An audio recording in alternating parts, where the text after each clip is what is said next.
The job posting seemed too good to be true. $5,000 per week, live-in position, care for one 5-year-old girl, no prior experience required. I stared at my laptop screen in my cramped Boston studio apartment, my finger hovering over the apply button while my practical side screamed that this had to be a scam. But my bank account balance glared at me from another tab. $247.63. Rent was due in 5 days, and I was $800 short. Again, I clicked apply before I could talk myself out of it. 24 hours later, my phone rang from an unknown number with a New York area code. Miss Harper? A woman's voice, professional and clipped. This is regarding your application for the childcare position. Mr. Russo would like to conduct an interview. Are you available tomorrow at 10 a.m. in Manhattan? My heart jumped. Tomorrow? That's very fast. Mr. Russo values efficiency. The position needs to be filled immediately. We'll send a car to collect you at 8 a.m. Your address is still 42 Huntington Avenue, apartment 3C. Ice slid down my spine. I hadn't included my address in the application, just my email and phone number. How did you? We conduct thorough background checks on all candidates. Standard procedure. Her tone suggested this should be obvious. The car will arrive at 8. Please dress professionally. Good day, Miss Harper. She hung up before I could ask more questions. I spent that evening researching Mr. Russo and New York and childcare, finding nothing except hundreds of Russos in the New York area. The job posting had been vague, listing only private family as the employer. No company name, no photos, nothing to indicate who I'd be working for. Red flags everywhere. I should have declined. But $5,000 per week for watching one child? That was more than I made in a month as a part-time barista with a useless art history degree. 1 month of that salary would pay off my credit cards. 3 months would clear my student loans. 6 months would give me enough savings to actually pursue the museum career I'd dreamed about. So at 7:45 the next morning, I stood outside my apartment building in my only professional outfit, a navy blazer and black pants I'd worn to exactly 2 job interviews, both unsuccessful, clutching a folder with printed copies of my resume. At precisely 8 a.m., a black Mercedes pulled up. The driver, a broad-shouldered man in a suit that screamed security detail, opened the back door without speaking. Miss Harper? I nodded, my throat too tight to respond. Please. He gestured to the interior. The car ride to Manhattan took 90 minutes, during which the driver said absolutely nothing despite my attempts at conversation. We crossed into the city, navigating through morning traffic to the Upper East Side, stopping finally before a limestone townhouse that probably cost more than I'd earn in 10 lifetimes. 4th floor, the driver said, his first words since we'd left Boston. Ring the bell. Mrs. Chen will meet you. The townhouse entrance was intimidating. Heavy wooden door, brass fixtures polished to a mirror shine, security camera discreetly positioned above. I pressed the bell, hearing melodic chimes echo inside. The woman who answered was Asian, perhaps 60, with steel-gray hair pulled into a tight bun and sharp eyes that assessed me in one sweeping glance. Miss Harper. I'm Mrs. Chen, the household manager. Follow me. The interior was breathtaking. Marble floors, crystal chandeliers, artwork that looked like it belonged in museums. We climbed a curved staircase to the 4th floor, stopping before double doors that Mrs. Chen knocked on twice. Enter, a male voice called from inside. Mrs. Chen pushed open the doors, revealing an office that was all dark wood and leather, floor-to-ceiling bookshelves and windows overlooking a private garden. And behind a massive desk sat a man who made my breath catch in my throat. He was younger than I expected, mid-30s maybe, with thick dark hair swept back from a face of sharp angles and strong features. Olive skin, full lips, and a jaw shadowed with precisely maintained stubble. But it was his eyes that held me frozen. Dark, almost black, intelligent and assessing, with an intensity that felt physical. He wore a white dress shirt with the sleeves rolled to his elbows, revealing forearms corded with muscle and covered in intricate tattoos that disappeared beneath the fabric. More ink peeked from his collar, suggesting extensive work across his chest. Miss Harper. He stood, and I realized he was tall, easily over 6 feet, with a presence that seemed to fill the room. "Thank you for coming. I'm Dante Russo." His accent was subtle but present, Italian vowels softening his English. He gestured to a leather chair positioned before his desk. "Please, sit." I obeyed, my folder clutched like a shield. He settled back into his chair, those dark eyes never leaving my face. "Tell me about yourself." The standard interview question, but his tone made it feel like an interrogation.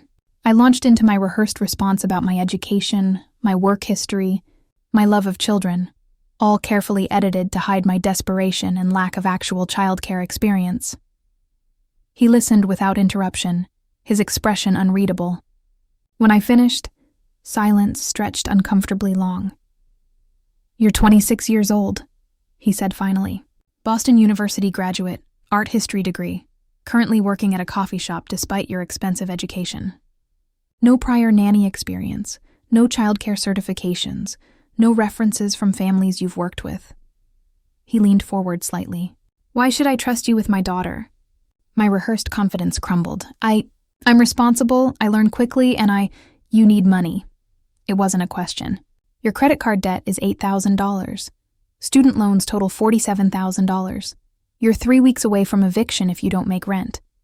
You applied for this position because you're desperate, not because you have passion for childcare." My face burned with humiliation. "How do you know all that?" "I told you. We conduct thorough background checks." He pulled out a folder, sliding it across the desk. "That's your entire life reduced to data points, Miss Harper. Financial records, employment history, education transcripts, even your social media activity for the past 5 years. I stared at the folder, too stunned to open it. "That's an invasion of privacy. That's due diligence. My daughter's safety is paramount. I don't take chances." He leaned back, studying me. "But your financial situation, while relevant, isn't necessarily disqualifying. Desperation can create loyalty if properly channeled." "I'm not desperate," I lied. His smile was thin. "You're here, aren't you?" I should have walked out. Should have told him to take his job and his invasive background check and his condescending attitude and shove them all where the sun didn't shine. But I needed this job. Needed it so badly that I swallowed my pride and met his eyes. "What do you want to know?" "The truth. Why do you want this position?" "Because $5,000 per week would change my life. It would pay off my debts, give me savings, allow me to actually pursue a career instead of surviving paycheck to paycheck." I lifted my chin. "You're right. I'm desperate. But that doesn't mean I wouldn't be good at this job. I'm smart, I'm adaptable, and I would never do anything to endanger a child." Something shifted in his expression. "You're honest. I appreciate that." He stood, moving to the windows. "My daughter Isabella is 5 years old. Her mother died when she was 2. I'm raising her alone, with help from Mrs. Chen and my household staff. I'm sorry for your loss. Don't be." "It was 3 years ago." His tone suggested that topic was closed. "Isabella is intelligent, strong-willed, and doesn't trust easily. She's had 3 nannies in the past year. None lasted more than a month. Why?" He turned to face me. "Because my work requires unusual hours and frequent travel, because Isabella tests boundaries constantly, and because the women I hired were intimidated by my lifestyle." The pause before lifestyle was loaded with meaning I couldn't quite decipher. "What kind of work do you do?" I asked. "Import-export, international business, consulting." His answers were vague, deliberate. "Nothing that concerns you directly, but it means I need someone flexible, discreet, and unafraid of unconventional situations." "Like what?" "Like security protocols. Background checks on anyone who enters this house. Restrictions on social media and communication. Non-disclosure agreements about my family and business affairs." He crossed his arms, the gesture emphasizing his muscular build. "This isn't a typical nanny position, Miss Harper. It's more comprehensive." "You mean controlling?" "I mean protected. My daughter's life requires certain safeguards." He moved back to his desk, pulling out papers. "If you accept this position, you'll sign contracts agreeing to confidentiality, security measures, and behavioral expectations. You'll live here full-time, have your own suite, and report directly to me about Isabella's progress and needs." "What about time off?" 1 weekend per month after the first 3 months. Any emergency leave requires my approval. He slid the papers across the desk. Read these carefully. If you have questions, ask now. I picked up the contracts, scanning pages of dense legal language. Non-disclosure agreements that seemed extreme for a childcare position. Clauses about termination at employer discretion. Requirements about approved visitors and communication monitoring. This is insane, I said. You're basically asking me to sign away my freedom. I'm asking you to agree to reasonable security measures in exchange for excellent compensation. His expression hardened. Isabella's safety is worth any inconvenience to your social life. It's not about my social life. It's about basic privacy, which you'll maintain within reasonable boundaries. Your personal space will be yours. Your time off will be yours. But while you're working, while you're caring for my daughter, you follow my rules. He leaned forward. Take them or leave them, Miss Harper. But decide now. I have 2 other candidates interviewing this afternoon. I looked down at the contracts, my practical side warring with my pride. $5,000 per week. No rent, no food expenses since I'd be live-in. I could save almost everything. Be debt-free in 6 months. But I'd be trapped in this house under constant surveillance, bound by contracts that gave Dante Russo complete control over my life. How do I know you're not some kind of predator? I asked. That this isn't cover for something darker? His expression didn't change. You don't. You take a calculated risk based on what you know. I'm offering excellent money for legitimate work, verified by contracts and employment law. If I wanted to harm you, I wouldn't bother with legal documentation. That's not reassuring. It's honest. He stood. 10 minutes, Miss Harper. Read the contracts. Make your decision. I'll be back. He left through a side door, leaving me alone with papers that would change my life and doubts that screamed I should run. I read every word carefully. The salary was real. $5,000 per week, paid bi-weekly, with health insurance and a $10,000 signing bonus after 3 months. The duties seemed straightforward. Care for Isabella, supervise her education, accompany the family on trips when required. But the restrictions were extensive. All communication monitored. All visitors approved. Non-disclosure about family matters enforceable through financial penalties. Termination at any time for any reason at Dante's discretion. I'd be completely at his mercy. My phone buzzed. A text from my landlord. Rent must be received by Friday or eviction proceedings begin. 3 days away. I had $247 in my account. When Dante returned, I looked up from the contracts. My decision made by desperation and the tiniest thread of hope. I need the signing bonus within 48 hours, I said, and I want a clause that if you terminate without cause in the first 3 months, I receive full compensation for that period. His eyebrows rose. You're negotiating? I'm protecting myself. Like you said, calculated risk. A slow smile spread across his face, transforming him from intimidating to devastatingly attractive. Agreed. Anything else? 1 personal phone call per day, unsupervised. To my mother, he considered this. 15 minutes at a scheduled time with general location blocking on your phone. I need to know you're not disclosing sensitive information. It was more than I'd expected to get. Deal! He pulled out a pen, making notes on the contracts. Mrs. Chen will show you to your suite. You start tomorrow. The signing bonus will be in your account by end of business today. I signed, my hand shaking slightly as I put my name on documents that bound me to a man I didn't know. To care for a child I hadn't met, in a world I didn't understand. What had I just agreed to? Mrs. Chen led me to the 3rd floor, down a corridor lined with artwork that probably cost more than my college education. She stopped before a door at the end of the hall, producing a key. Your suite, she announced, pushing it open. I stepped inside and immediately understood why the salary was so high. This wasn't a bedroom. It was a small apartment, living area with a plush sofa and flat-screen TV, kitchenette with a mini fridge and coffee maker, a bedroom with a queen-sized bed that looked like sleeping on clouds, and a bathroom with a rainfall shower and soaking tub. Isabella's room is next door, Mrs. Chen said, gesturing to the left. Mr. Russo's master suite is on the 4th floor. Do not go there without explicit permission. Understood. Breakfast is at 7. Isabella wakes at 6:30. You'll get her dressed, bring her down for meals, supervise her throughout the day. Her schedule is posted here. She handed me a tablet. Educational activities, playtime, rest periods. Follow it precisely. I scrolled through the schedule, which was color-coded and detailed down to 15-minute increments. This is very structured. Mr. Russo believes in routine. It provides stability for Isabella. Mrs. Chen moved toward the door. Your belongings will arrive tomorrow. For tonight, clothes and toiletries are in the closet and bathroom. Dinner is at 6. I'll collect you at 5:45. She left before I could ask more questions, the door clicking shut with a finality that made my new reality sink in. I was here, committed, trapped by a contract and my own desperation. I explored the suite more thoroughly, finding the closet stocked with expensive basics in my exact size. How had they known? The background check, obviously. They'd probably measured me from surveillance footage without me realizing. The thought should have terrified me more than it did.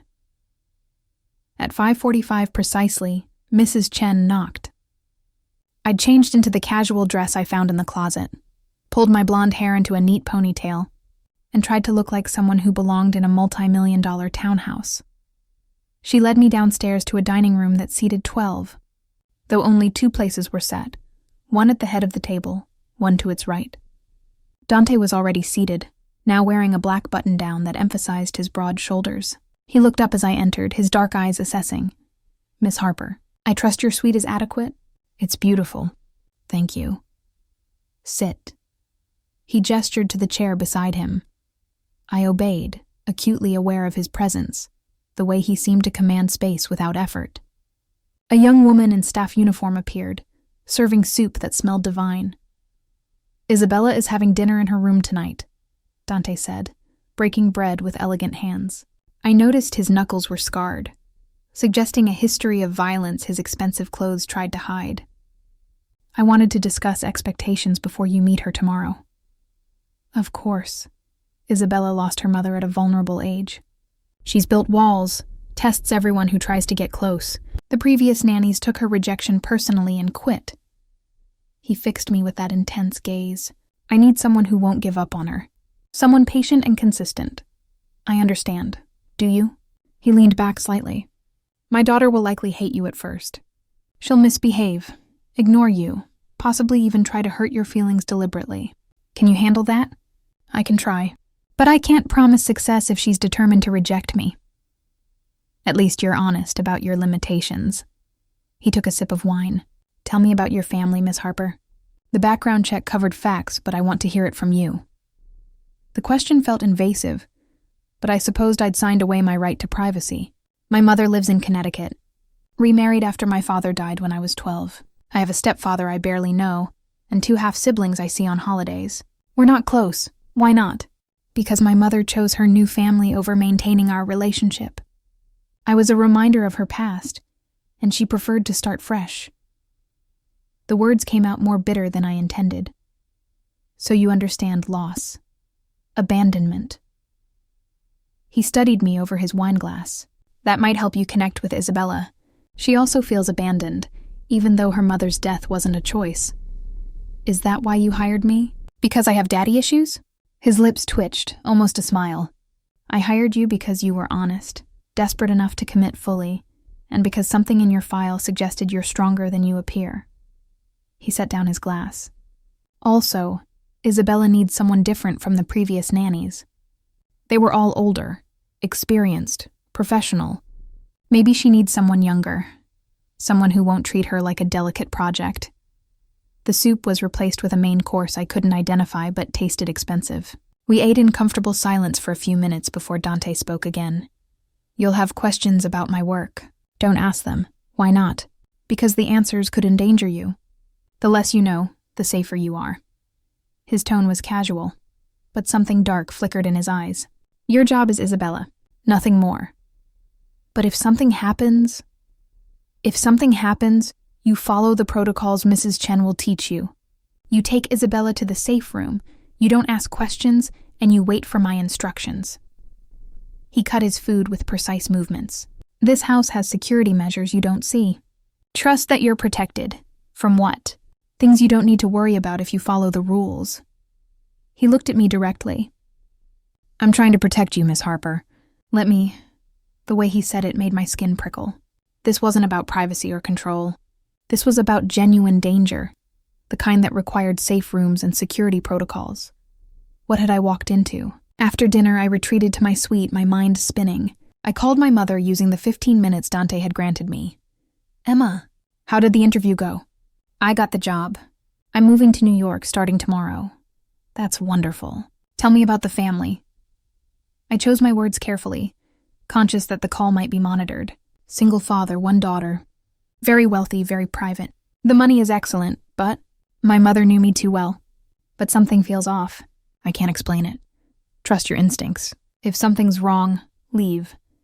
I signed a contract. "I need this money, Mom." Silence on her end, then a sigh. "Just be careful. And call me if you need anything." After we hung up, I lay in that enormous bed, staring at ornate ceiling molding and wondering what morning would bring. Would Isabella really hate me? Would I last longer than a month like the others? And what exactly was Dante Russo involved in that required safe rooms and security protocols? I woke to soft knocking at 6:15 a.m. Mrs. Chen's voice called through the door. "Miss Harper, time to wake Isabella." I dressed quickly in jeans and a sweater from the closet, pulling my hair back. Mrs. Chen was waiting in the hallway, her expression neutral. "Isabella's room is here." She opened the door beside mine. "Wake her gently. She's not a morning person." The room was a child's dream. Canopy bed with princess decorations, shelves of toys and books, a reading nook with cushions. And in the center of that canopy bed, buried under blankets, was a small lump that didn't move when I entered. "Isabella?" I approached carefully. "Time to wake up, sweetheart." No response. "Isabella, it's morning. We need to get you dressed for breakfast." The lump shifted, and a small face appeared from under the covers. Dark curly hair, olive skin like her father's, and eyes that were shockingly blue instead of brown, probably inherited from her mother. She looked at me with undisguised hostility. "Who are you?" "I'm Emma. I'm going to be helping take care of you." "I don't need help. Go away. I understand you're upset about having someone new, but I said go away." She threw a stuffed animal at me with surprising force. I caught it, keeping my expression calm. "Isabella, throwing things isn't okay. I know you don't know me yet, but I'm here to help. I don't want your help." "I want my mama!" The raw pain in those words broke my heart. This wasn't just a spoiled child acting out. This was a little girl grieving and angry at the world. I sat on the edge of her bed, far enough to give her space.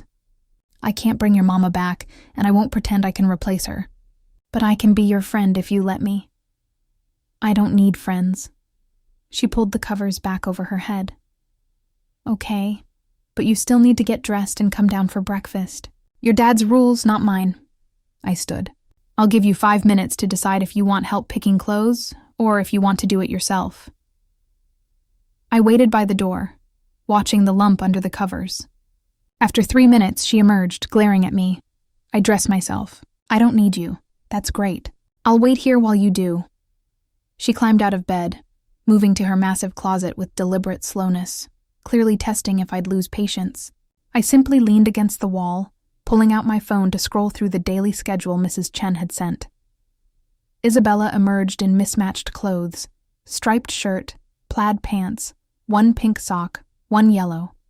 She looked at me defiantly, waiting for criticism. "Ready for breakfast?" Her eyes narrowed. "You're not going to make me change?" "Why would I? You dressed yourself and you're comfortable. That's what matters." Confusion flickered across her face. Clearly, previous nannies had fought this battle. I simply held out my hand. "Come on. I smell pancakes." She didn't take my hand, but she walked beside me down to the dining room. Dante was already there, reading something on his tablet. He looked up as we entered, his eyes traveling over Isabella's outfit with barely concealed amusement. "Good morning?" "Princess." "Morning, Papa." She climbed into her chair, still ignoring me. I took my seat beside her, accepting coffee from the staff member who appeared. Dante watched our interaction, or lack thereof, with interest. "How was your morning?" he asked Isabella. "Fine." She stabbed at her pancakes aggressively. Isabella was very independent, I offered. "Got dressed all by herself." Dante's eyes met mine, understanding passing between us. He saw what I'd done, letting her win a small battle to build trust. "That's my girl," he said to Isabella, growing up so fast. After breakfast, Dante pulled me aside, while Isabella went to brush her teeth with Mrs. Chen. You handled that well. The previous nannies would have forced her into matching clothes, started the day with a fight. She's testing boundaries. Fighting back just proves she can control the situation with tantrums. I accepted the tablet he handed me. If I give her some choices, she might start trusting me. Might. His hand brushed mine as he passed me the tablet, the contact sending unexpected electricity up my arm. But at least you understand child psychology better than you claimed in the interview. My mother was a child therapist before she remarried. I picked things up. Another detail you didn't mention. He stepped closer, and I caught his scent, something expensive and woody. What else are you hiding, Miss Harper? Nothing relevant to caring for your daughter. Everything about you is relevant now. You live in my house, care for my child, exist within my world. His dark eyes held mine. That makes you mine to know completely. The possessive way he said it should have frightened me. Instead, heat curled low in my stomach, inappropriate and dangerous. I should get back to Isabella, I said, stepping away. Her schedule says educational activities at 9. Of course. He didn't move, forcing me to walk past him, close enough to feel the heat radiating from his body. We'll talk more tonight, Miss Harper. There's much you need to learn. I spent the day with Isabella, following the rigid schedule, slowly earning microscopic amounts of trust. She let me read to her during story time. She showed me her favorite toys without being asked. By afternoon, she was speaking to me in full sentences instead of hostile monosyllables. Progress. That evening, after Isabella was in bed, Mrs. Chen informed me that Dante wanted to see me in his office. I climbed to the 4th floor, knocking on those massive doors. Enter. He was at his desk, jacket removed, sleeves rolled up, tattoos visible. He'd been working, but set aside his papers as I entered. Sit. He gestured to a leather sofa near the fireplace, joining me instead of staying behind his desk. Tell me about today. I recounted Isabella's behavior, the small victories, the moments of connection. He listened intently, asking questions, clearly analyzing my approach. You're good with her, he said finally. Better than I expected. She's a sweet kid under the armor. She is. But that armor exists for a reason. He poured himself scotch from a crystal decanter. Want some? I shouldn't while on duty. You're off duty once Isabella's asleep. The schedule says so. He poured a second glass, pressing it into my hand. Relax, Miss Harper. We're just talking. The scotch burned going down, but warmed me from inside. We sat in comfortable silence, the fireplace crackling, the room cozy despite its size. Can I ask you something? I ventured. You can ask. I may not answer. Why are you raising Isabella alone? No girlfriend, no family to help? His expression darkened. My family is complicated, and relationships are difficult given my work. He swirled scotch in his glass. Isabella is better off with just me and trusted staff. Every child needs more than one parent figure. She has Mrs. Chen, and now she has you. He looked at me directly. If you stay, why wouldn't I? Because once you understand what living here really means, you might decide the money isn't worth it. He set down his glass. But I hope you don't. I think you could be good for her. Maybe even good for this house. The way he said it, low and intense, made my pulse quicken.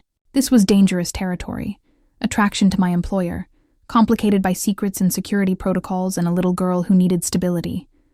I should go, I said, standing. Early morning tomorrow. Of course. He stood as well, walking me to the door. Sleep well, Miss Harper. And Emma? The use of my first name stopped me. Yes, thank you. For being patient with her, for seeing past her walls. His hand came up, almost touching my face before he stopped himself. It means more than you know. I fled to my suite, my heart racing, the scotch warm in my veins. This job was supposed to be simple. Care for a child, earn money, leave after my debts were paid. But nothing about Dante Russo was simple. And I was beginning to realize I'd agreed to far more than childcare when I signed those contracts. 2 weeks passed in a blur of routines and small victories. Isabella slowly warmed to me, her hostility melting into cautious friendship. She let me braid her hair, read her bedtime stories, even laughed at my terrible jokes during lunch. But Dante remained an enigma. He worked long hours, often disappearing for days at a time. When he was home, he joined us for meals, asking Isabella detailed questions about her day, his attention absolute. Then he'd retreat to his office, and I wouldn't see him again until morning. Except for the nights he called me to his office after Isabella slept. These meetings started innocently. Updates on Isabella's progress, discussions about her education, adjustments to her schedule, but they always ended the same way. Sitting by the fireplace, drinking scotch, talking about everything except his work. He asked about my childhood, my dreams, my fears. I asked about Isabella's mother, his family, his past. He answered some questions, deflected others, and I found myself drawn deeper into the mystery of Dante Russo. "You never mention Isabella's mother's name," I said one night, emboldened by scotch and 2 weeks of curious tension between us. "Sophia." He stared into the fire. She was beautiful, intelligent, and completely wrong for my life. But I loved her anyway. "What happened?" "She got pregnant. I proposed. She said yes, thinking she could handle my world." His jaw tightened. "She couldn't. The stress, the secrets, the danger. It killed her slowly even before the cancer. I'm sorry. Don't be. She gave me Isabella. That's worth everything else." He turned those dark eyes on me. "Do you want children someday?" The personal question caught me off guard. I don't know. Maybe. If I found the right person. What would make someone right? I don't know that either. Someone strong enough to let me be myself, I guess. Someone who doesn't need to control everything. I looked at him pointedly. His smile was dangerous. "I think you'd be surprised what you can handle, Emma." The way he said my name made heat pool low in my stomach. This was wrong. He was my employer. I was here for Isabella, not to develop feelings for her intimidating, secretive father. "I should go," I said, standing. "Running again? Being professional." "There's nothing professional about the way you look at me when you think I'm not watching." He stood, moving closer. "Or the way you blush when I say your name." "Mr. Russo." "Dante. When we're alone, call me Dante." "That's inappropriate. So is wanting to kiss your daughter's nanny." "But here we are." He stopped just inches away, close enough to touch but not touching. "Tell me you don't feel this." I couldn't. Because I did feel it. Had been feeling it for 2 weeks. Ignoring it desperately because acknowledging it meant complications I couldn't afford. "It doesn't matter what I feel," I whispered. "I work for you. I care for your daughter. Acting on attraction would be a disaster, would it?" His hand came up, finally touching my face, his thumb tracing my cheekbone. "Or would it be the only honest thing in this house full of secrets?" I should have stepped back, should have maintained boundaries. Instead, I leaned into his touch, my eyes closing at the warmth of his hand against my skin. "This is a bad idea," I breathed. "Probably." His other hand found my waist, pulling me closer. "But I stopped caring about good ideas the moment you walked into my office looking terrified and determined. Dante." He kissed me. Gentle at first, questioning, giving me chance to pull away. When I didn't, when I instead gripped his shirt and pulled him closer, the kiss deepened into something desperate and claiming. His hands tangled in my hair, his body pressing mine against the bookshelf behind me. I tasted scotch on his tongue, felt the hard muscle beneath his shirt, surrendered to attraction I'd been fighting since I met him. We broke apart breathless, his forehead resting against mine. "This changes things," he murmured. "I know. I don't want you to leave. I don't want this to be temporary." His eyes held mine, vulnerable in a way I'd never seen. "Stay, Emma, not just for Isabella. Stay for me. I don't even know what you do, what your life really is. I know, and I'm trying to keep you separate from that, to protect you." His thumb brushed across my swollen lips. "But you're right. You deserve honesty." He stepped back, moving to his desk. From a locked drawer, he withdrew a folder, offering it to me. "Read this, then decide if you can stay." My hands shook as I opened the folder. Inside were documents, photographs, newspaper clippings, all about Dante Russo's real business. Not import-export, but organized crime, money laundering, political corruption, alleged connections to several unsolved murders. He was exactly what I'd feared that first day. A criminal, dangerous, powerful. And I'd just kissed him. "You're mafia," I whispered. "I prefer businessman with unconventional methods." He leaned against his desk, arms crossed. "But yes, my family has operated in certain circles for 3 generations. I inherited the empire when my father died. Isabella is kept completely separate. She knows nothing about my work. She lives a normal life, attends a normal school, has normal friends." His expression hardened. "That's why security is so intense. Why the contracts are so strict. I'm protecting her from my world. And now I'm in that world too. By proximity, yes. But you're also under my protection. No one will touch you without answering to me." He moved closer again. "I'm telling you this because you deserve to know. And because I want you to choose to stay with full knowledge of what that means." I looked down at the folder, at evidence of violence and criminality, at the man I'd just kissed who was apparently a mob boss. Every rational cell in my brain screamed to run, but I thought of Isabella, finally opening up, finally trusting me. I thought of the past 2 weeks, feeling safer and more valued than I ever had. I thought of Dante's hands in my hair, his lips on mine, the way he looked at me like I mattered. If I stay, what does that make me? Someone brave enough to see past feared a possibility. He took the folder, setting it aside. Someone who makes my daughter smile and makes me remember what feeling alive is like. This is insane. Probably. His smile was crooked, almost vulnerable. But so is everything worth having. I should have said no. Should have packed immediately and left before I got in deeper. But I was already drowning, had been since the moment I signed those contracts. I need time to think. Take all you need. He brushed a strand of hair from my face. But Emma, whatever you decide, these past 2 weeks mattered. You matter. I fled to my suite, my mind racing. I lay awake until dawn, weighing options, analyzing risks, trying to separate logic from emotion. By morning, I'd made my decision. I found Dante in the breakfast room, reading the paper while waiting for Isabella. He looked up as I entered, hope and fear warring in his dark eyes. "I'm staying," I said. Relief washed over his features. "You're sure?" "No, but I'm doing it anyway." I sat beside him. "But we need rules. Isabella comes first, always. What happened last night doesn't happen again until I'm certain this isn't just proximity attraction." "Fair enough." He reached across the table, taking my hand. "But Emma, it's not proximity. I've had plenty of staff live here. None of them made me lose sleep thinking about them." Before I could respond, Isabella bounded into the room, her curls wild from sleep. She stopped when she saw Dante holding my hand, her eyes going wide. "Papa, are you and Emma friends now?"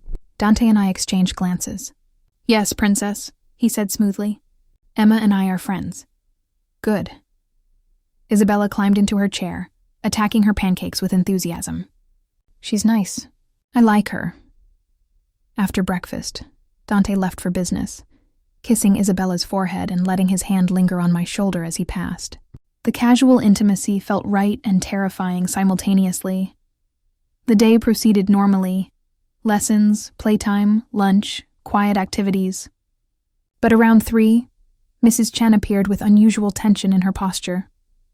"Miss Harper, please bring Isabella to her room and stay there. Lock the door. What's wrong?" "Mr. Russo's orders." "Do it now." I gathered Isabella quickly, her sensing the urgency despite my calm demeanor. We went to her room, and I locked the door as instructed, my heart pounding. "Emma, what's happening?" Isabella's voice was small, frightened. "Just being extra careful, sweetheart. Everything's fine." I pulled her onto my lap, reading from her favorite book to distract her. But I heard it. Voices downstairs, male and aggressive. Doors slamming. The distinctive sound of violence. Isabella trembled against me. "Is Papa okay?" "Your Papa is very strong. He'll be fine." I held her tighter, praying I wasn't lying. 30 minutes passed like hours. Then footsteps in the hallway, and a knock on the door. "Emma, it's me." Dante's voice. I unlocked the door, finding him disheveled but unharmed. His shirt was torn, knuckles bleeding, but he was whole. Isabella launched herself at him. "Papa!" He caught her, holding her close. "I'm okay, Princess. Everything's okay now. What happened?" I asked. "Business disagreement. It's handled." His eyes met mine over Isabella's head. "But this is my world, Emma. Violent, dangerous, last chance to walk away." I looked at Isabella clinging to her father, at the blood on his knuckles, at the reality of what staying meant. I thought about safe rooms and security protocols, and the fact that I'd just hidden in a locked room while her father dealt with threats I couldn't imagine. "I'm not going anywhere," I said quietly. Something intense flashed in his eyes. "Then you're truly mine now. No half measures." "No half measures," I agreed. Later that night, after Isabella was asleep, I found Dante in his bathroom, cleaning his knuckles. I took the first aid kit from his hands, wordlessly tending his wounds. "You should be running," he murmured. "Probably." I wrapped gauze around his hand, but I've never been good at doing what I should. He caught my wrist, pulling me between his knees. "This afternoon, when you were locked in that room, all I could think was that if anything happened to you, if they got past me to you and Isabella, I'd burn the world down. That's dramatic. That's truth." His hands settled on my hips. "You're not just the nanny anymore, Emma. You're something more. Something I didn't expect and can't give up. What am I? Mine." He pulled me down, kissing me with desperate intensity. "Say it. This is crazy. Say it. I'm yours," I whispered against his lips. "God help me. I'm yours." 3 months passed in a complicated dance of domesticity and danger. I cared for Isabella during the day, watched her blossom from a guarded child into a happy little girl who called me Emma Mama when she thought I wasn't listening. At night, after she slept, I belonged to Dante. We were careful, maintaining professional boundaries in front of Isabella and staff. But in his office, in the quiet hours after midnight, we shed those pretenses. He taught me about his world, explaining operations without graphic details, helping me understand the empire he'd inherited and the rules that governed it. "It's not senseless violence," he explained one night, his fingers tracing patterns on my arm as we lay on the sofa by the fireplace. "Everything has structure, hierarchy, codes. We protect our own, punish betrayal, and maintain balance. That's just prettying up criminality. Maybe. But it's also providing for hundreds of families, protecting neighborhoods the police ignore, offering opportunity where society offers none." He turned to face me. "I'm not saying it's perfect, but it's not as simple as good versus evil." "Nothing about you is simple." His smile was soft, the dangerous edge gone in these private moments. "You're learning." Isabella had started asking questions. "Why did Papa have so many meetings? Why did scary men come to the house sometimes? Why couldn't she tell her friends where she lived?" Dante answered with practiced ease, spinning his criminal empire into a boring import business that required security and privacy. She accepted it, the way children accept their parents' worlds without truly understanding them. But she understood that I made her father smile, that we looked at each other in ways that made her giggle and ask when we were getting married. "Isabella asked me about us today," I told Dante one evening, watching him work at his desk while I graded her math worksheets. "What did you tell her?" "That we're friends who care about each other very much." I set down my pen. "She asked if I was going to be her new mama."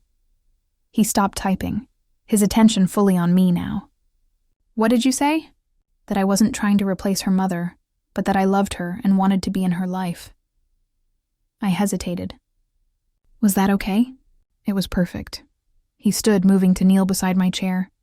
"Emma, these past 3 months have been the happiest of my life since Sophia died. You've brought light back to this house, given Isabella stability, made me remember what it's like to want something beyond power and protection. Dante, I'm falling in love with you." He took my hands. "Maybe already have fallen. I know it's complicated. I know my world is dangerous, but I need you to know how I feel." My heart hammered against my ribs. "I think I'm falling too, but I'm scared. This life, the violence, never knowing when something dangerous will happen. I'll always protect you, both of you. That's not a promise, it's a vow. His grip tightened, but I understand if it's too much. If you need to leave, I don't want to leave. I love Isabella. I love this house, this strange life we've built. I cupped his face. And I think I love you, even though you terrify me sometimes. He pulled me from the chair, kissing me deeply. I terrify myself sometimes, but with you, I feel like I could be more than what I was raised to be. The moment was interrupted by his phone buzzing urgently. He checked it, his expression hardening instantly. I have to go. Business emergency. Now, it's almost midnight. It's important. He kissed me again, quick and fierce. Stay with Isabella. If anything happens, Mrs. Chen knows the protocols. He left, and I tried not to let anxiety consume me. This was part of his life, part of what I'd chosen. But knowing didn't make it easier. I checked on Isabella, finding her sleeping peacefully, her stuffed rabbit clutched close. She looked so innocent, so removed from her father's dangerous world. How long could Dante keep her separate? How long before reality intruded? Around 3 a.m., I heard the front door open. Footsteps, multiple sets, moving through the house. Voices speaking Italian, tense and urgent. I grabbed my phone, texting Dante. Are you home? No response. The footsteps came upstairs. I moved to my door, listening, torn between checking what was happening and staying put as instructed. Then I heard it. A woman's voice, unfamiliar, speaking rapid Italian. And Dante's response. Sharp and commanding, unable to resist, I cracked my door open. 3 people stood in the hallway. Dante, Mrs. Chen, and a striking woman with dark hair and expensive clothes. They were arguing in Italian too fast for me to follow. The woman's eyes found me. Chiale? Who is she? Dante turned, seeing me. Something flickered across his face. Guilt? Emma, go back inside. No. The woman moved toward me, her heels clicking on marble. This is the nanny? The one you've been sleeping with? My face burned. I don't know who you are. I'm Lucia Russo, Dante's sister. Her English was perfect, her tone ice. And you're exactly what I warned him about. A liability disguised as innocence. Lucia, enough. Dante stepped between us. Emma is not what? Not sleeping with you? Not living in your house? Influencing your daughter? Becoming part of our family business by proximity? Lucia's eyes were dark like Dante's, but colder. She's a weakness, brother, and weakness gets people killed. She's under my protection. Your protection means nothing if she becomes a target. If our enemies discover you care about her, they'll use her against you. Lucia turned to me. Do you understand what you've gotten into, girl? The danger you've brought to yourself and Isabella by becoming important to him? I understand more than you think, I said, finding my voice. And I'm not going anywhere. Brave words. Let's see how brave you are when someone puts a gun to your head to make Dante comply. She turned back to her brother. You need to end this. Send her away before it's too late. I won't. Then you're a fool. Lucia switched back to Italian, her words harsh and fast. Dante responded with equal intensity, their argument escalating until Mrs. Chen intervened quietly. Finally, Lucia stormed toward the stairs, pausing to look back at me. Watch yourself, Nanny. Not everyone in this family will protect you like my brother does. After she left, Dante scrubbed his hands over his face. I'm sorry. Lucia is protective. She's right, though, isn't she? I am a liability.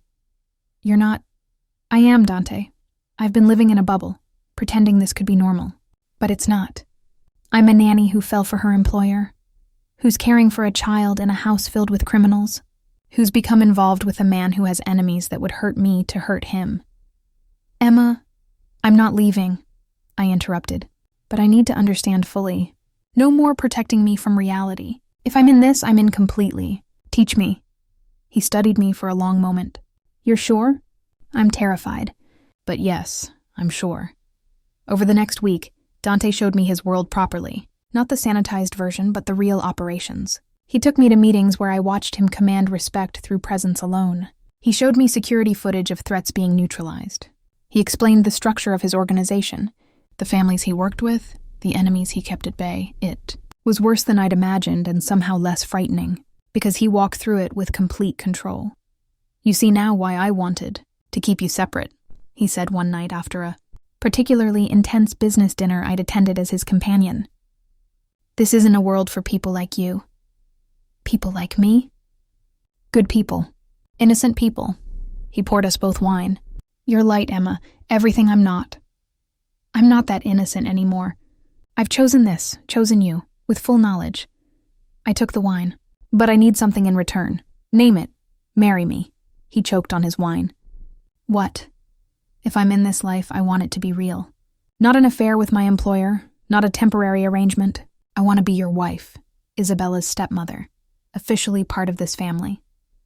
I set down my glass. Is that too much to ask? You want to marry into the Mafia? I want to marry you.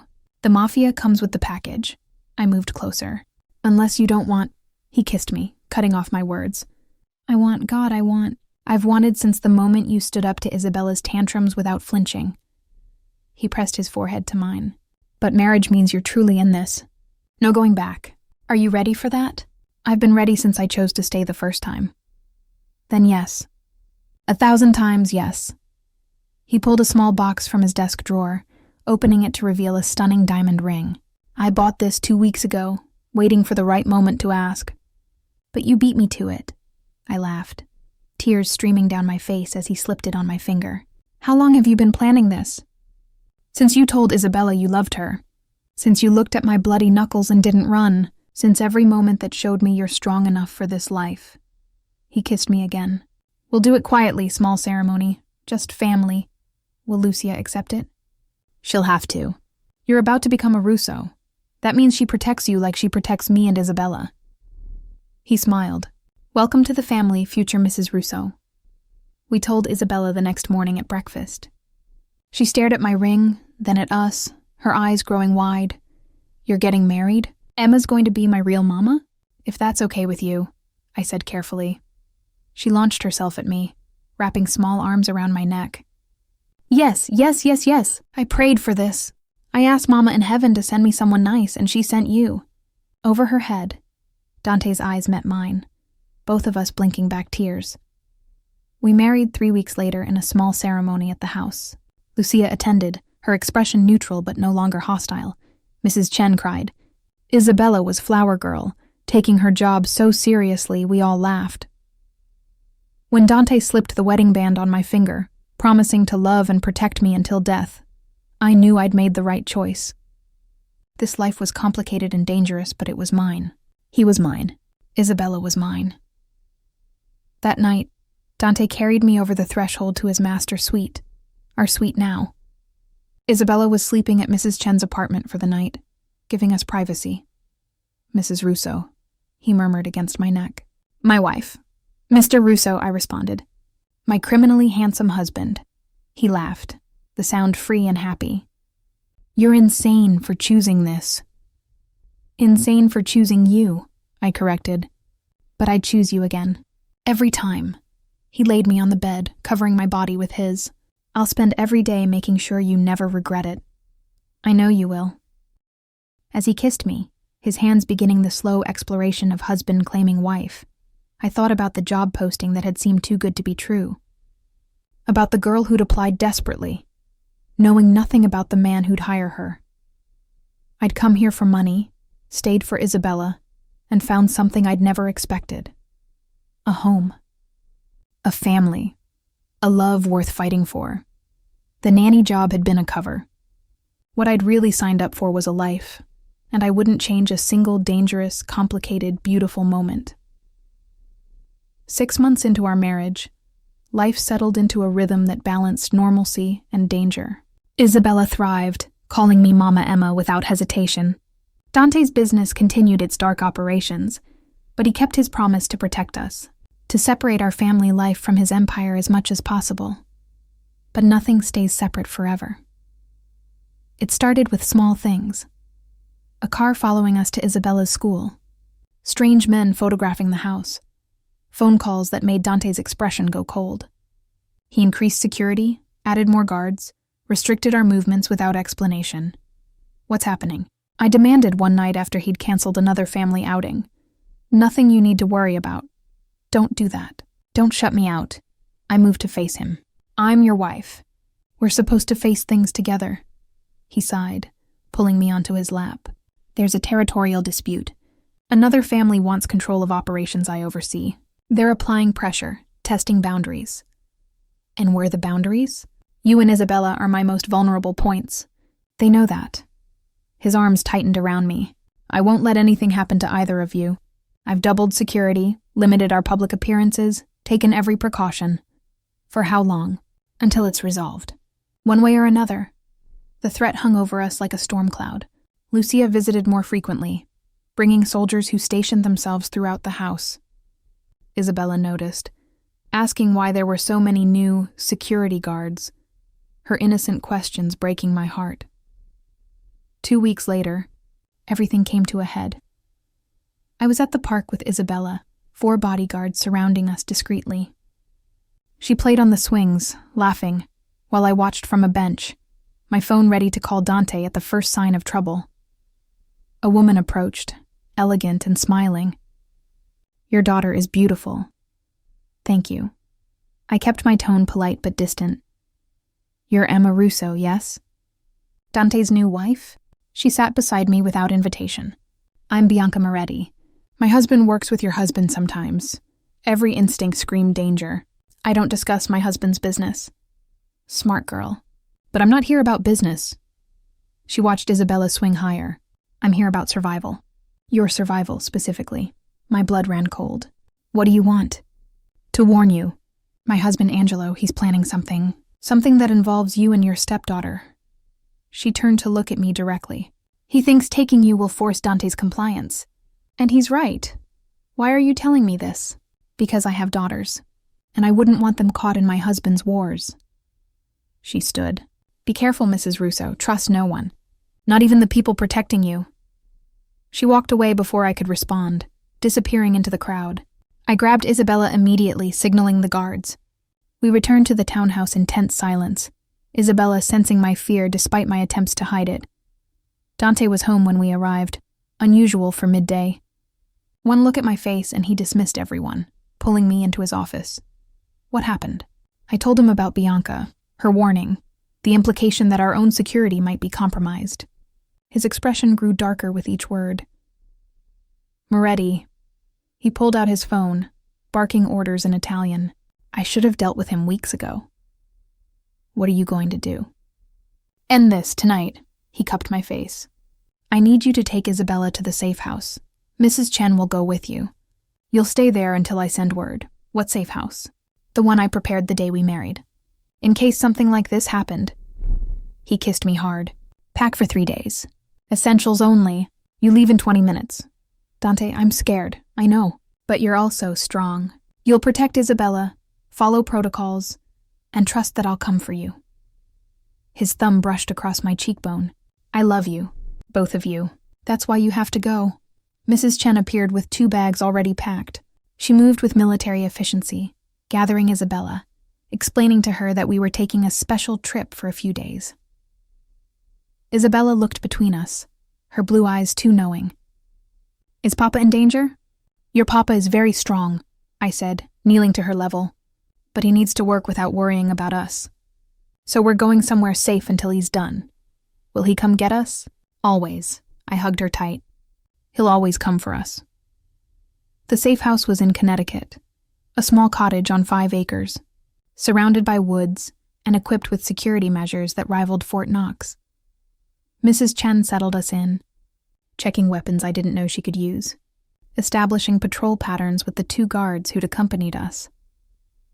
That night, after Isabella finally fell asleep, I sat by the window, my phone clutched in my hand, waiting for word from Dante. It came at 2 a.m. It's done. Coming for you tomorrow. I love you. Relief flooded through me so intensely I sobbed. Mrs. Chen appeared, wrapping a blanket around my shoulders. He's all right, I managed. Of course he is. Mr. Russo always survives. She patted my shoulder. You should rest. Tomorrow you go home. But I couldn't sleep. Couldn't stop imagining what it's done meant. What Dante had done to Angelo Moretti to end the threat. What violence had been committed in my name to protect me and Isabella. Dante arrived at noon, driving himself in an unmarked car. He looked exhausted, his clothes rumpled but unharmed. Isabella ran to him and he scooped her up. Holding her so tight, she squeaked. Then his eyes found me over her head, and I saw everything in them: relief, love, and darkness that hadn't been there before. After Isabella was distracted with lunch, Dante pulled me aside. Moretti? Dead. His entire operation dismantled. No one will threaten my family again. His voice was flat, emotionless. I did things last night that you should never have to know about. But we're safe? Completely. I made an example that will last a generation. He pulled me close. But I need you to understand. This is what protecting you means. Blood and violence and decisions that haunt me. Can you live with that? I thought about Isabella laughing at lunch, about the life we'd built, about the man who'd just murdered to keep us safe. I thought about Bianca Moretti, probably now a widow, her warning having come too late to save her husband. I can live with it, I said quietly, because the alternative is living without you. And that's not living at all. His kiss was desperate, grateful, claiming, I don't deserve you. Probably not. But you're stuck with me anyway. We returned to the townhouse that evening. Life resumed its complicated normalcy, but something had shifted. I understood now truly what being a Russo meant. The protection came with a price, paid in blood by my husband's hands. 2 months later, I discovered I was pregnant. I stared at the positive test, emotions warring within me. Joy at the life growing inside me. Terror at bringing another child into this dangerous world. How could I raise a baby in a house protected by armed guards, surrounded by violence disguised as legitimate business? Dante found me sitting on the bathroom floor, the test beside me. He knelt, picking it up, his expression transforming from confusion to wonder. You're pregnant? Yes. Tears streamed down my face. I don't know if I can do this, Dante. Isabella is one thing, but a baby? Our baby, in this life? He pulled me into his arms, holding me as I cried. I know you're scared. God, I'm terrified, but we'll figure it out together, like everything else. What if something happens? What if your enemies, they won't touch our child? I'll burn the world down before I let anyone harm our family. He tilted my face up. This baby is a gift, Emma. A life we created out of love. Yes, my world is dangerous, but it's also ours, and we'll protect this child like we protect Isabella. Promise me something. Anything. Promise that if it ever becomes too dangerous, if staying means risking our children, you'll walk away. From the business, from everything. Promise we'll disappear if we have to. He was silent for a long moment, and I knew what I was asking. To abandon his empire, his family legacy, everything he'd built. I promise, he said finally. If it comes to that choice, I choose you. Always. We told Isabella over dinner, watching her face light up with excitement about becoming a big sister. She immediately started planning the nursery, listing baby names, asking if she could help feed the baby. That night, lying in bed with Dante's hand on my still flat stomach, I felt peace settle over me.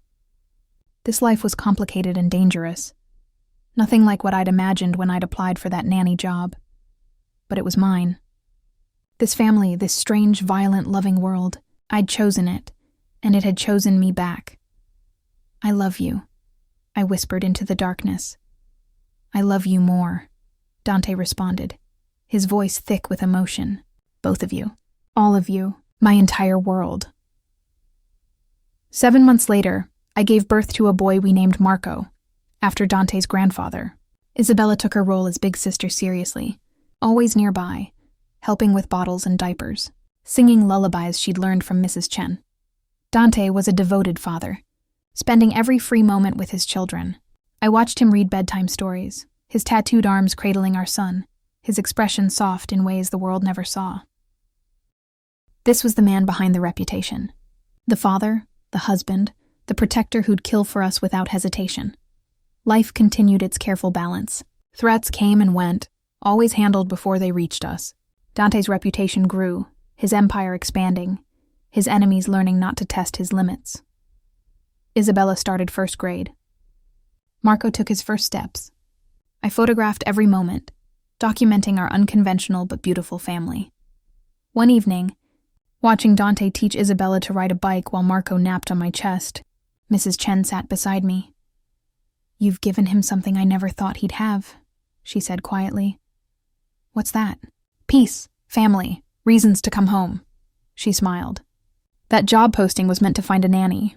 But Mr. Russo found so much more. I found more too. A family I didn't know I needed. And you're not scared anymore? Of this life?" I looked at Dante catching Isabella as she wobbled, his laugh carrying across the garden. "I'm still scared sometimes, but fear doesn't matter as much as love, and I love them more than I fear anything this world can throw at us. That's what makes you strong enough to be a Russo." That night, after the children were asleep, Dante and I stood on our bedroom balcony overlooking the garden, his arms around me, our future spreading before us. "Any regrets?" he asked. "About that job posting? About choosing this life?" "Not even one." I turned in his arms. "Best mistake I ever made." "It wasn't a mistake. It was fate." He kissed me softly. "I was looking for a nanny and found my everything." 5 years after that fateful job application, I stood in our renovated kitchen, watching morning chaos unfold with practiced ease. Isabella, now 10, helped 6-year-old Marco with his cereal, while 3-year-old Sophia, our surprise third child, banged her spoon demanding attention. "Mama, Marco's being annoying," Isabella complained, her Italian accent creeping in, picked up from her father and extended family. "Am not." Marco defended himself in the mix of English and Italian that was normal in our household. "Both of you, eat," I said, pouring coffee. "We leave for school in 20 minutes. Dante appeared, already dressed in a suit, his hair perfectly styled, looking every inch the powerful businessman he pretended to be. He kissed Sophia's head, ruffled Marco's hair, squeezed Isabella's shoulder, then pulled me close for a proper kiss. "Good morning, Mrs. Russo." "Good morning yourself." I straightened his tie. "You have the meeting with the Colombo family tonight, right?" "At 8. I'll be home by midnight." He lowered his voice. "Security detail stays close to you today.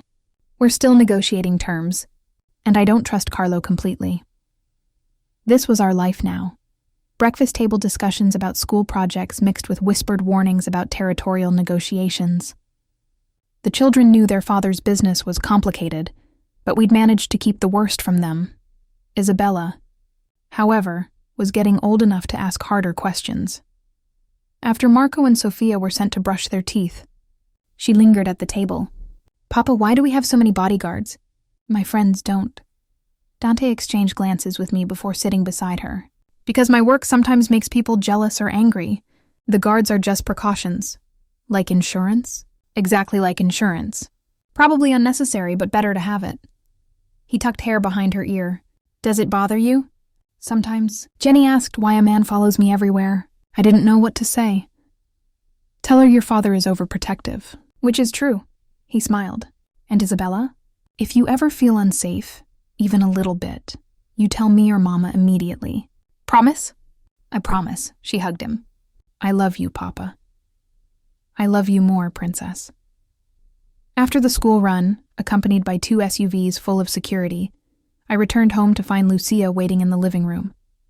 Dante's sister had softened toward me over the years, especially after Sophia was born.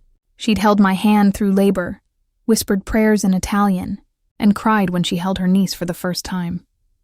"We need to talk," she said, her expression serious. Mrs. Chen appeared to take Sophia to her playroom, leaving us alone. I sat across from Lucia, anxiety building. "What's wrong?" "Nothing yet, but there's a situation developing." She pulled out her tablet, showing me surveillance photos of a man I didn't recognize. Alessandro Vitale. He's challenging Dante's territories, making alliances with families that should know better. Dante mentioned negotiations. The negotiations are a show. Alessandro wants war. He thinks Dante's gone soft since marrying you, having children. Her eyes hardened. He thinks family makes my brother weak. He's wrong. We know that. But Alessandro is young, ambitious, and stupid. A dangerous combination. She set down the tablet. Dante won't tell you this because he wants you to feel safe. But I think you deserve to know. The threat level is higher than it's been in years.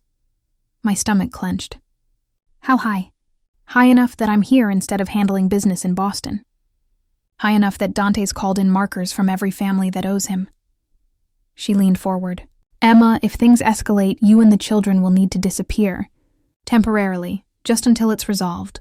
Run away? Leave Dante alone to face this? To keep you safe so he can face it without distraction. His enemies know the fastest way to destroy him is through his family. Her expression softened. I know you want to stand beside him, but sometimes the bravest thing is strategic retreat. I thought about my children, their innocent faces, their normal lives that existed because of careful protection. Could I put them at risk to stay beside Dante? Or was protecting them the greater priority? If it comes to that, I'll go. For the children. I met her eyes. But I'll hate every second. That's what makes you right for him. You understand sacrifice, she stood. Let's hope it doesn't come to that. Dante's very motivated to resolve this quickly. That evening, after the children were in bed, I waited in our bedroom for Dante to return from his meeting. He came home at 1 a.m., exhaustion and tension evident in every line of his body. How did it go? Exactly as expected. Alessandro refused every reasonable offer, made demands he knows I won't accept. He stripped off his jacket, revealing the shoulder holster he'd started wearing again. He once wore, and at this point, I'm ready to give it to him. Lucia talked to me today. About contingency plans. He froze. She shouldn't have. I'm glad she did. I need to know what we're facing. I moved to him, taking his hands. And I need to tell you something. I'm pregnant again. His eyes widened. What? 8 weeks. I found out this morning. I placed his hand on my still flat stomach. I know the timing is terrible. The timing is perfect. He pulled me close, his face buried in my hair. Another reason to end this quickly, to protect what's ours. Dante, if you need us to leave, to take the children somewhere safe, not yet. I'm handling this. He pulled back to look at me. But Emma, if I tell you to go, you don't argue. You take our babies and you disappear until I come for you. Can you do that? Yes. Tears burned my eyes. But you better come for us. Always. Nothing and no one will keep me from my family.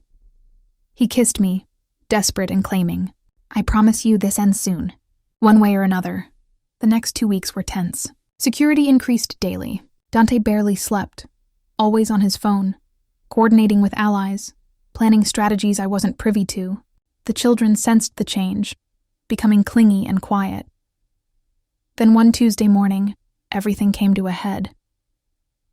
I was making breakfast when Mrs. Chen rushed in, her normally composed face pale. Take the children upstairs now, don't ask questions. My training kicked in instantly. I grabbed Sophia, calling for Isabella and Marco. Playroom now, special game. They knew that tone meant obedience. We ran upstairs to the playroom that doubled as a safe room. Steel door disguised as normal wood. Inside, I locked us in, pulling up the security feeds on the hidden monitors. Men were approaching the house. Not our guards, strangers, heavily armed, moving with military precision. My phone buzzed with Dante's message. Stay locked in. Don't open for anyone but me. I'm coming. Mama, what's happening? Isabella's voice was scared but controlled. Just being extra careful, sweetheart. I pulled all 3 children close, my hand on the gun Mrs. Chen had taught me to use years ago, hoping I'd never need it. We heard gunfire, shouting, the sounds of violence filtering through walls and floors. Sophia whimpered. Marco's eyes went wide, and Isabella wrapped her arms around her siblings. It's okay, I whispered, praying I wasn't lying. Papa's coming. He'll fix this. 20 minutes felt like 20 hours. Then footsteps on the stairs, purposeful and heavy. A knock on the safe room door. Emma, it's me. Open up, Dante's voice, but I'd been trained better. What did you say to me the night I told you I was pregnant with Marco? A pause. That you were giving me the world in a person, and I'd never be able to thank you enough. I unlocked the door. Dante stood there, blood on his shirt, but whole and alive. Behind him, I saw bodies being removed, our guards securing the area. The children launched themselves at him, and he caught them, holding all 3 while his eyes found mine over their heads. It's over. Alessandro and his people are done. You're safe. That night, after the children finally slept and the house was cleared and secured, Dante and I sat on our bedroom floor, too wired to sleep. I killed 6 men today, he said quietly. 6 men who came to my home, threatened my children, tried to destroy everything I've built. I'm sorry you had to do that.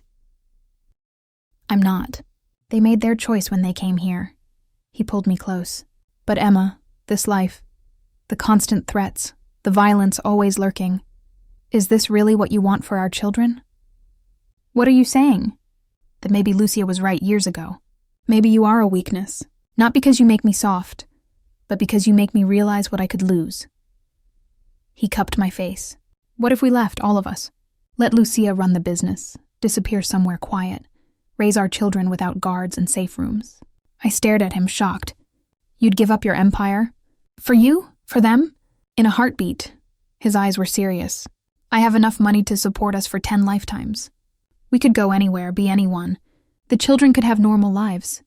But this is your legacy, your family's history, and they're my future. You're my future. He pressed his forehead to mine. I'm tired, Emma. Tired of looking over my shoulder, of measuring every threat, of killing to protect what's mine.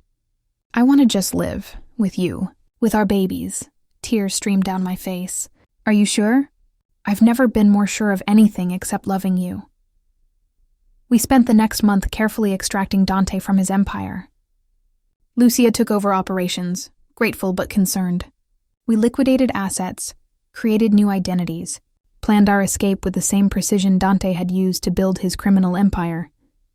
The children thought it was an adventure, moving to a new house in a different place.